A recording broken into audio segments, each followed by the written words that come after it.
When you're investing in real estate, you want to make sure that you don't lose money, that you're making money. And the best way to do that is to run your business as a business. Now, I'll unpack that, and definitely at the very end of the video, I'm going to give you even more practical steps on how to run your business as a business. Now, as you're doing this, what you're realizing is you're buying a rental property and you want to make money in passive income. I suggest with all my students in the real estate wealth builders and everybody that listens to me, I'm going to tell you, try to shoot for $250 a month in passive income. That's the minimum. You could always get more. I have 30 plus properties that make me $250 as a minimum, if not $300, $400, even $700 a month in passive income. In fact, I have one student who literally bought a duplex with $50,000 of his own money. Then he refinanced it, pulled his cash out. He's only into the property for $2,000, and he's making $700 a month in passive income. So, I mean, this was like a month ago. So you can literally do this. And hey guys, Dustin Heiner here with Master Passive Income. And I want to show you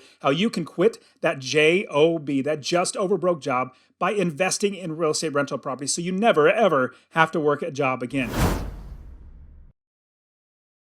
As you are thinking about investing in real estate, the first thing that you must do before you buy any piece of property is build the business first. Now, you need to build the business first. And what that actually means is before you even buy a property or even consider buying or putting an offer, you already have your business built. Let me give you an example of what that looks like. And if you're going to start a convenience store, you're going to do it the right way by building the business first. You're not going to just open the doors and put a box of candy bars in there. What you're going to do is you're going to get the gondolas, the shelving units that are going to be where all the candy bars sit on. You're going to get the fountain machines. You're going to get the cold storage. You're going to get countertops, cash registers, employees, bank accounts, all that sort of stuff. You're going to build the entire business first before, get this, before you buy any inventory or put any inventory into the business. Same thing with real estate investing.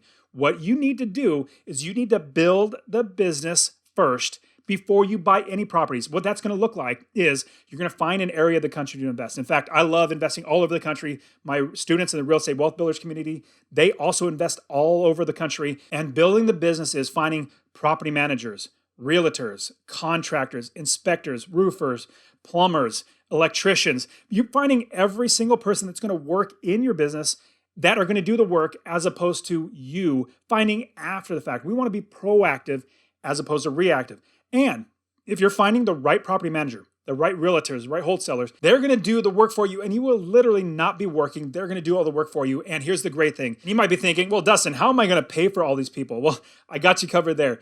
What is amazing is when you invest in real estate, everything is paid for and not by you. In fact, I don't pay my taxes. I don't pay my insurance. I don't pay my property managers. I don't pay any of that stuff. My tenants pay all of that. I literally don't pay a penny out of my own money, out of my own pocket. My tenants pay it. Remember, what you do is you figure out your expenses, your property manager, your taxes, your insurance, your other fees, HOA, all that sort of stuff. You add up all those expenses. You make sure your income, your rents are higher than that. So that difference is your passive income that you make. Like I said, always a minimum of $250 a month in passive income. Now, when you're building the business, you're going to have people that are going to help you to understand what is going right and what could potentially go wrong in your business. And I'm going to give you a huge jump start into this. I want to give you my real estate investing course absolutely for free. If you text the word rental to 33777, RENTAL to 33777, or if you go to masterpassiveincome.com/free course, it's in the description. Go ahead and check that out. I will literally send you my real estate investing course absolutely for free. It's going to show you how to find an area of the country to invest in, all over the country, no matter where you live. Find properties, build the business first, do it right, quit your job because you have an automatic business making you money. I will show you how to do that. Get that for yourself right away so you can get started. The second thing that you must do as you're running your business, your real estate investing business, is to get multiple quotes on everything, 2 or 3 or 4. I'll give you a quick example of how that looks. Now, if you're going to get a rehab done on a property, you buy a house, you're going to rehab it, and you have the first person come by and say, you know, it's going to cost $18,000 to fix it up. You're like, oh my goodness, that's a lot of money. I didn't think it was going to be that much. Well, you get 1 or 2 other quotes. Now, you might get somebody else to say, well, you know, it's only going to be about $5,000 or $6,000 to fix it up. Another person's about $10,000 to fix it up. So you have a wide range. We don't just go with the lowest one. We look at everything. Now, here's a huge pro tip. Number one, we're looking at the price. But number two, we're looking at the scope of work. And the contractor that would be charging you $18,000, they will be doing more work than the one that's charging $5,000. It's just numbers. You've got to know that. But here's a great thing. Huge pro tip I'm going to give you. You look at every single quote or every single bid that they're going to give you and see what they are suggesting needs to be done. In fact, the person that's saying $18,000, they might be saying you need to do this, when in fact you might not need to. Maybe the one that's $10,000 says, well, you don't need to do that. It's not that necessary. It could be that this $18,000 is right, that the company, the contractor that wants $18,000, they might be right that it needs to be done, or they might be wrong. And they might be saying things that, like, you take your car to a mechanic just to get your oil changed. They come back and say, well, hey, this is wrong, and then this is wrong, and then this is wrong. It's going to be another $10,000 to get this fixed up. Like, no, thank you. Just oil change and go. That's what's going to happen. So when you're getting multiple quotes on everything, now this is not just rehab. This is everything. It could be on title fees. It could be on property manager fees, whatever it might be. You get multiple quotes on everything. Even utilizing something like a handyman as opposed to a plumber or an electrician, because handymen work just as well. So you want to get multiple quotes, not just for the price, but also for their expertise and their wisdom and their eyeballs, seeing what's going on in that property, so you're making sure you're making the right decision. And I personally keep my money in the Life Goals Home Down Payment ETF, saving your down payment at a bank yielding 0%. While home prices are going up in double digits, you're getting crushed by home price inflation. Check out conservatively managed Life Goals Home Down Payment ETF. The ticker symbol is HOM. No lockup, no minimum, no attempts to keep pace with price inflation. And oh yeah, you get a 2% dividend every single month. I love getting my dividends every single month. I just put it right back in HOM. So full disclosure, I invest in that as well. And the third thing that you need to do is have other people find you properties. As we're building the business, we're finding wholesalers, we're finding realtors, multiple of wholesalers and realtors. We probably talk to other investors, talk to property managers. Let everybody know that you're in the market to buy rental properties. Let them know. And what you do is you then have them do the work. I kid you not, when I buy a property, it takes me about 3 hours of my own personal time, like literally 3 hours, just 3 hours of my personal time. Now, it takes a lot more time because I have other people do the work, but of my own little physical work, literally, it's only 3 hours. I wake up in the morning, I'm drinking my coffee, I open up my email account, and I say, oh, hey, this wholesaler sent me a property. Let me check it out. Or, hey, this realtor sent me a list of properties.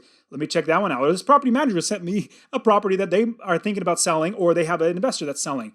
I get all these properties from other people. They do all the work. And while I'm sleeping and I'm drinking coffee and then checking on the property and then wiring the money, signing papers, all that sort of stuff, just 2 or 3 hours of my own personal time because I'm having other people do the work. And a huge pro tip I'm absolutely going to give you is that, and I already said this just a second ago, you must get wholesalers. I got to hammer home this point. I personally love wholesalers. I bought many properties from wholesalers. You might be thinking, well, wholesaler brings me a property. I'm going to have to pay him like $2,000 or $3,000 or $4,000 just to get the deal. Like, well, if the deal works, if it makes you money in passive income, it hits that $250 minimum, and you're going to capture that equity. If it's a good property, it's a good deal.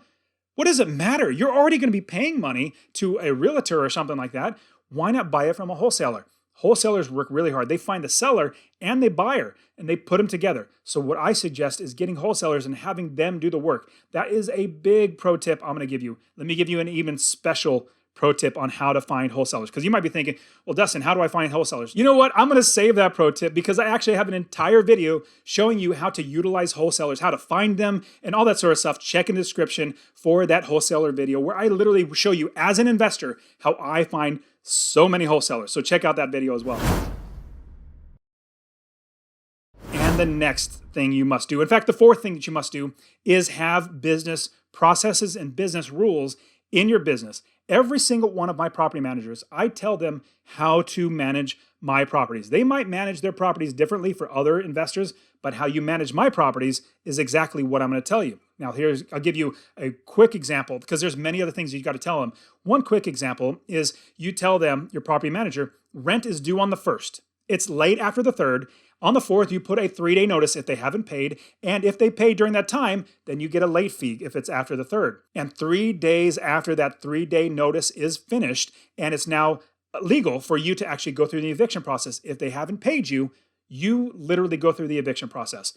because you're running your business as a business. You're making sure that you are not getting taken advantage of. When I first got started, I was listening to every sob story and being okay with the sob stories. It's not good. In fact, some people are lying. It's sad to say.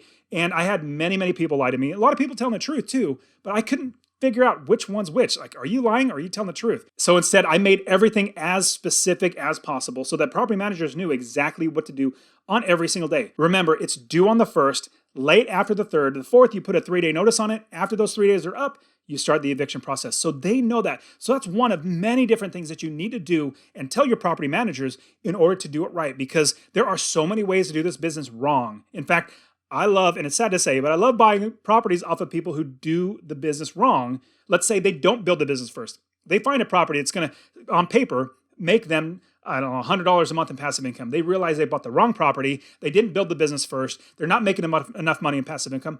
I and my students buy it off them because they're like, take it from me. I'm fed up with this property. I'm fed up with landlording. I'm never going to do it again. It's sad to say, but I make a lot of money when people do that. And you want to build the business first. On top of that, have those business processes in place so that your property managers know exactly how to do it and they don't deviate from it. They stick to your schedule. And the 5th thing that you must do is hire slow, but fire fast. Hire slow and fire fast. I learned the hard way, and I had somebody steal a lot of money from me. Let me share with you exactly how that looks. If you're going to hire slow, you're going to hire a property manager for your property, and you're going to interview them over maybe 1 or 2 weeks. Like, you're not going to just call up, hey, property manager, oh, you're alive? Let me have you manage my property. Thank you. Bye. Click. No, you don't do that. You actually talk to them many, many times. You make sure that you're hiring slow, that number one, they're good at communication, that they're trustworthy, that they know what they're talking about, that they don't sound scatterbrained or all that sort of stuff. You want to make sure that they are actually going to be able to run your business well and do your business right. Now, when I say fire fast, if you find out that somebody's stealing from you, or even have the thought that somebody's stealing from you, fire them fast. My property manager, my very first one that I hired, after about 6 months, she started stealing from me. She's like, this guy from California, he has no clue what he's doing. Let me just start stealing from him. I started getting receipts or random receipts, like handwritten receipts that looked like were her handwriting, sent to me on certain things, $1,000 here, $500 there. And I realized, well, on top of that, not just receipts, but even the statement had things that didn't have receipts to them. Like, this is just not right. Turns out she started another business, like a Subway sandwich business, and that was losing money. So she was stealing from me, putting it into her business. Long story short, I fired her right away. So you want to hire slow and fire fast. And the 6th thing that you need to do is you need to manage your property managers. Don't just take everything that your property manager says and say, go ahead, do what you think's best. Do not do that. In fact, you need to double and triple check everything. Now, let me give you a huge example. If I were to spend your money, do you think I would care as much about your money as you do? No, I don't, because it's not my money. I didn't work hard for this money. Like, we can spend 10% more just because, let's just get it done. No, and that's what your property managers tend to think. They don't want to. It's not like that's their goal. It just comes out. It's human nature. Like, it's $14,000. Yeah, let's go ahead and do it. No, get 3 more quotes on that. I'm not going to pay $14,000. I want to make sure I have the right work done. I have many property managers that come back to me and say, hey, we got 1 quote, and here's the quote for $3,000 to get this fixed. I'm like, where are the other 2? Like, business process. Here's another business process. You get 3 quotes on anything that's over $1,000 in repairs. Don't come to me with just 1 quote, because I'm going to say no. Get me 2 other quotes so I have 3 total quotes so I can see how much they're going to charge, but also the scope of work. I want to make sure that they, number one, have a good price, but number 2, that the scope of work, that they're not overdoing the house or they're fixing up something that they don't need to do or should not do. And as you are building your business and you're doing it right, you run your business like this, you're going to be successful. You guys, if you got anything out of this, I would appreciate if you smash that like button and also subscribe and hit the notification bell. I'm giving out so much great information on how to invest in real estate. And don't forget to watch this video right here. We'll see you in the next one.